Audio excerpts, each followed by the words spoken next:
গনে গনে প্রায় 1 বছর 4 দিন, সম্ভবত 1 বছরই আজকে ডক্টর মোহাম্মদ ইউনূসের জন্য, যে গত বছরের 8ই আগস্ট তিনি ক্ষমতা গ্রহণ করেছিলেন। তো আমি যখন নিউজটি করছি আজকে আপনার 9 তারিখ, 1 বছর 1 দিন ডক্টর মোহাম্মদ ইউনূস রাষ্ট্র ক্ষমতা গ্রহণ করেছেন। এই সময়টাতে অনেক কিছুতে তিনি ব্যর্থ, আবার অনেক কিছুতে সফল হয়েছেন।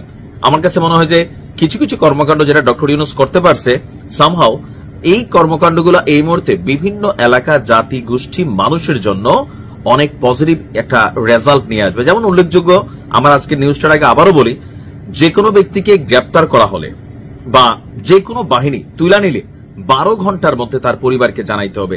যদি না জানায়, সেই পুলিশ অফিসারের বিরুদ্ধে বা গোয়েন্দা অফিসারের বিরুদ্ধে আইনগত ব্যবস্থা নেওয়ার সুযোগ আছে। বিভাগীয় তাকে জবাবদিহিতা করতে হবে। এইটা সারা বাংলাদেশের সকল মানুষের জন্য কল্যাণকর হয়েছে।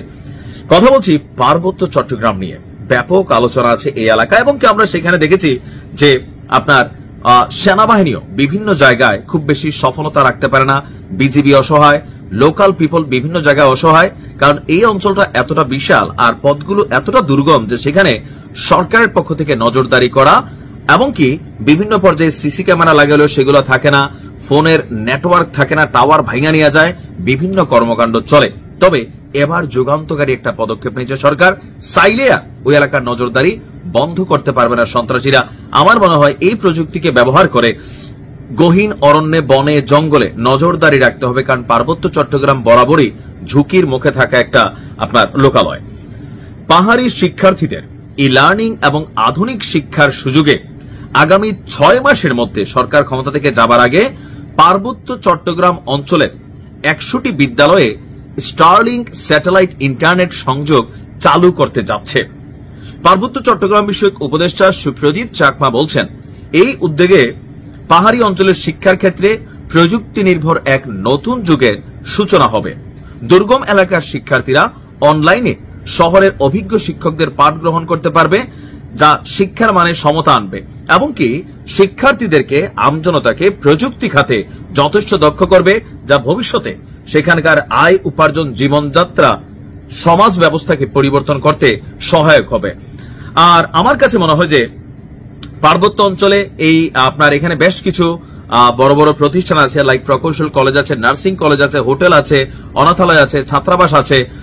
এগুলো পরিকল্পনাও আপনার আরো বড় আকারে নেওয়া হবে, আর অর্থনৈতিক উন্নয়নের লক্ষ্যে সেখানেও বিভিন্ন ধরনের কর্মসূচি পালন করবে। বাট আমি মনে করি নিরাপত্তার ক্ষেত্রে এই স্টারলিংক স্যাটেলাইট কানেকশন ওই এলাকাতে এমপ্লয়েড করতে পারলে এটা খুবই ভালো হবে আমাদের জন্য।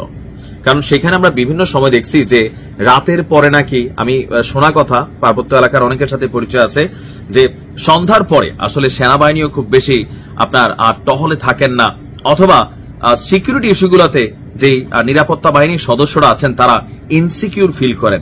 আমাদের লোকালয়ে একটা কথা আছে, বেশি বাড়লে একদম পার্বত্য চট্টগ্রাম, খাগড়াছড়ি, বান্দরবান পাঠাই দিব। কেন? দুর্গম এরিয়া, সেখানে অনেকে পোস্টিং দিতে চায় না। পাহাড়ি বিভিন্ন সন্ত্রাসী গোষ্ঠী আছে, আবার বিভিন্ন ধরনের সন্ত্রাসী অ্যাক্টিভিটিস কিন্তু সেখানে চলে। আমরা দেখছি আমাদের সেনাবাহিনী বিভিন্ন সময় এই অঞ্চলগুলোতে অভিযানও পরিচালনা করে। সো নিরাপত্তার জন্য স্যাটেলাইট নজরদারি হোক, আরো বিভিন্ন হোক, সিসি ক্যামেরা হোক বা ডিভাইসগত ইস্যু হোক, এই এলাকার নজরদারি দরকার। পাশাপাশি এই এলাকার জনগণ যেন আমাদের সাথে কাঁধে কাঁধ মিলিয়ে সামনের দিকে এগিয়ে যেতে পারে, সেই সুবিধার জন্য সরকারের এই সিদ্ধান্তটাকে আমি সাধুবাদ জানাই। তবে এটা ডক্টর মোহাম্মদ ইউনূস থাকতেই এটা আপনার কমপ্লিট করা উচিত, কারণ মাঝে মাঝে সিস্টেম হ্যাং হয়ে আছে আমাদের দেশে। আশা করি পার্বত্য অঞ্চলের জনজীবনের ভাগ্য বদলে যাবে।